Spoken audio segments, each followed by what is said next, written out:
அதிமுக கூட்டணி வெற்றி பெற வாய்ப்புகள் இருக்கு. எந்த தலைவர் ஆட்சிக்கு வந்தா தமிழ்நாடு வளர்ச்சி அடையும் என்ற கேள்விக்கு இபிஎஸ் 30% சொல்லியிருக்காங்க. பிரச்சாரத்துல இப்ப யார் கலக்கக்கூடிய தலைவராக இருக்கிறாங்க அப்படின்னு மக்கள்கிட்ட கேட்கும்போது இபிஎஸ் 32%, ஸ்டாலின் 27%, சீமான் 16%, விஜய் 12%. சிறந்த எதிர்கட்சி தலைவர் யாருன்னு சொல்லும்போது இபிஎஸ் 46% மக்கள் சொல்லியிருக்காங்க. கொடுத்த வாக்கை காப்பாற்றக்கூடிய தலைவர் யாருன்னு சொல்லும்போது இபிஎஸ் 31%, ஸ்டாலின் 27%. எதிர்கட்சி பூசல்னாலவே அந்த காங்கிரஸ் செலுப்புறதுக்கு டவுட் தான் அப்படிங்கிற இடத்தை தாண்டி அதிமுக சேர்ந்த பழனிவர்கள் முதன்மை எடுத்திருக்கிறார். அதிமுக ஜெயிப்பது உறுதி. அதாவது இந்த சிபிஆர்ஓ சர்வேல நாம மக்களிடையே பணியில மட்டும் கணக்கு பண்ணாம மக்களிடையே வீடுக்கு வீடு சென்று அவர் 234 தொகுதியிலுமே மக்களுடைய மனநிலை என்னவா இருக்கு, மக்களுடைய நம்பிக்கை எந்த ஆட்சியில இருக்கு அப்படின்னு பார்த்தோம். அந்த கருத்துக்களுக்கு மாவட்ட வாரியாக எந்தெந்த கட்சிகள் எந்தெந்த கட்சிகளுக்கு மக்கள் ஆதரவு தெரிவிக்கிறாங்க. திமுக கூட்டணியில் அங்கம் வகிக்கக்கூடிய சிபிஎம் வெர்சஸ் அதிமுக என்ற கூட்டணியில அதிமுகவுடைய குப்பன் அவர்கள் வெற்றி பெறுகிறார். சென்னையில எடுத்துக்கிட்டீங்கன்னா சென்னையில தான் ஒரு மிகப்பெரிய ஒரு கடுமையான இழுபறி போட்டிகள்லாம் இருக்கக்கூடிய தொகுதியாக மாறி இருக்கு. அதுல குறிப்பா அதிமுக, அதாவது ஆர்கே நகர்ல பாத்தீங்கன்னா ஒரு இழுபறியான இதாக இருந்துச்சு. மக்கள் புதிதாக வந்திருக்கக்கூடிய தாவேகாவுக்கும் ஆதரவு தெரிவிச்சிருக்காங்க, திமுகவுக்கும் ஆதரவு தெரிவிச்சிருக்காங்க, அதே போல அதிமுகவுக்கும். சோ எல்லாமே ஈக்குவல் லெவல்ல இருக்கும்போது அதுல முதன்மையா இடத்துல பிடிக்கும் போது ராஜேஷ் என்பவர், அதிமுகவை சேர்ந்த ராஜேஷ் அவர்கள் முதன்மையான இடத்தை அங்க பிடிக்கிறார். திருவிக்கா நகர்ல ஒரு கடுமையான போட்டி தான் திமுகவுக்கும் அதிமுக கூட்டணி அங்கம் வகிக்கக்கூடிய பொற்கொடி ஆம்ஸ்டாங்க்கு நிறைய அங்க மக்கள் அந்த படுகொலை, அதாவது ஆம்ஸ்டாங்குடைய படுகொலைக்கு பிறகு மக்கள் ஓரளவு அந்த ஆம்ஸ்டாங்க்கு ஆதரவு கொடுக்கிற வகையில அங்க ஆம்ஸ்டாங்குடைய மனைவி பொற்கொடி அவர்கள் அது முதன்மை இடத்தை பிடிக்கிறார். எக்மோர்ல தமிழன் பிரசன்னா மற்றும் அபிஷேக் ரங்கசாமி, தாவேகாவலர் ராஜ்மோகன், நாம் தமிழர் சரண்யா அவர்கள்ல அபிஷேக் ரங்கசாமி தமிழ் பிரசன்னாவை பின்னிலைப்படுத்தி அங்க அதிமுக முன்னிலை பெறுகிறது.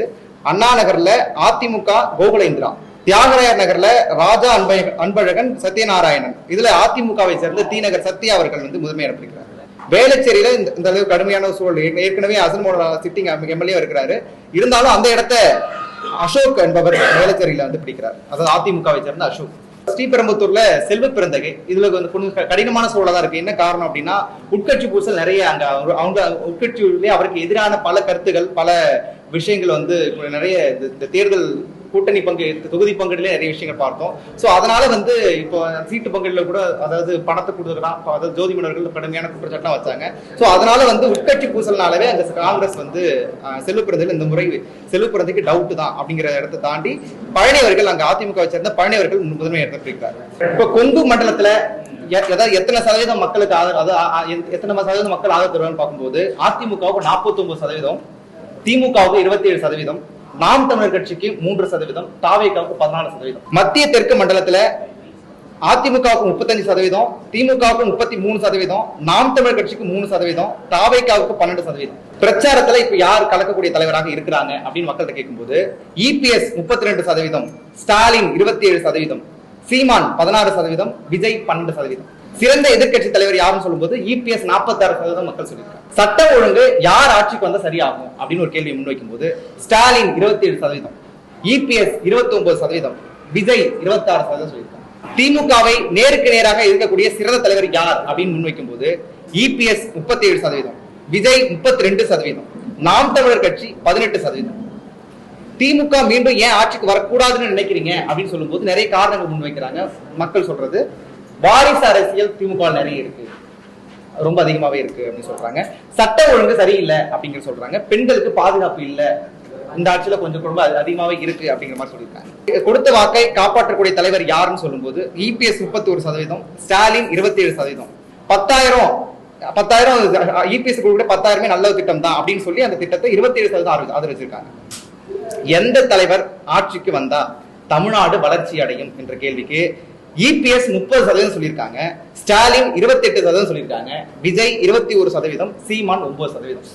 இப்படி பல்வேறு கேள்விகளை தான் முன் வச்சதுல நமக்கு இந்த மாதிரியான கணக்கெடுக்க வந்திருக்காங்க. இப்போ நம்முடைய அந்த மாவட்ட வரைக்கும் நம்ம எடுத்த அந்த தொகுதியில திமுக கூட்டணி 109 இடங்களையும் அதிமுக கூட்டணி 121 இடங்களையும் பெறுகிறது. தாவேகா வந்து 4% பெறுகிறது.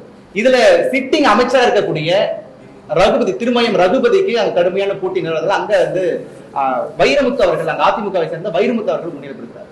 அதே போல கீழ்பெண்ணாத்தூர்ல பிச்சாண்டி அவர்கள், இப்ப இருக்கக்கூடிய துணை சபாநாயகர் பிச்சாண்டி அவர்கள் வந்து அந்த இடத்தை ரீப்ளேஸ் பண்ணி ராமச்சந்திரன் அதிமுக அவர்கள் முன்னேற்படுகிறார். ஏன்னா மக்கள் சரியா சந்திக்கல, மக்களோட தொடர்பு அவர் கம்மியா இருக்கு அப்படிங்கிற காரணத்துக்காக அங்க அவருக்கு ஆதரவு வந்து குறைவா சொல்லியிருக்காங்க.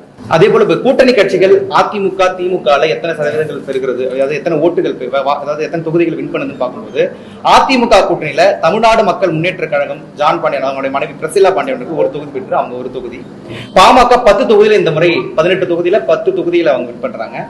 அதுபோல தமிழ் சமாஜ் பார்ட்டி பொற்கொடி அம்ஸ்டாங் ஒரு தொகுதி, கேவி குப்பத்துல நம்ம ஜெகன்மூர்த்தி அவர்கள் வந்து ஒரு தொகுதி, பிஜேபி இந்த முறை 5 தொகுதிகளை பெறுகிறது, அமமுக வந்து 2 தொகுதிகளை பெறுகிறது. சிபிஆர்ஓ இந்த நிறுவனம் சார்பாக நாங்க மக்களிடையே நேரடியாக சென்று எடுக்கப்பட்ட இந்த கருத்து கணிப்புல திமுக கூட்டணி 109 இடங்களையும், அதிமுக கூட்டணி 121 இடங்களையும், தாவேகா 4 இடங்களையும் பெற்று இதுல அதிமுக கூட்டணி வெற்றி பெற வாய்ப்புகள் இருக்கு. 5-7% வந்து மாறலாம். 234 தொகுதிகளையும் நாங்க எப்படி சர்வேவே முதலில் எடுத்தோம்னு சொல்லிடுறேன். 440 பேர் ஒரு தொகுதியில எடுக்கிறோம் அப்படின்னா அந்த 440 நாங்க கேட்டகரியா சொன்ன மாதிரி பிரிச்சுக்கிறோம். மூதாட்டிகள், இளையோர்கள், அதிலையும் படித்தவர்கள், வேலைக்கு செல்லக்கூடியவர்கள், தொழில் செய்யக்கூடியவர்கள், அன்றாடம் காட்சிகள் இப்படின்னு எல்லாரையும் வந்து முதன்மைப்படுத்தி நாங்க ஒரு 440 பேர் எடுக்கிறோம்.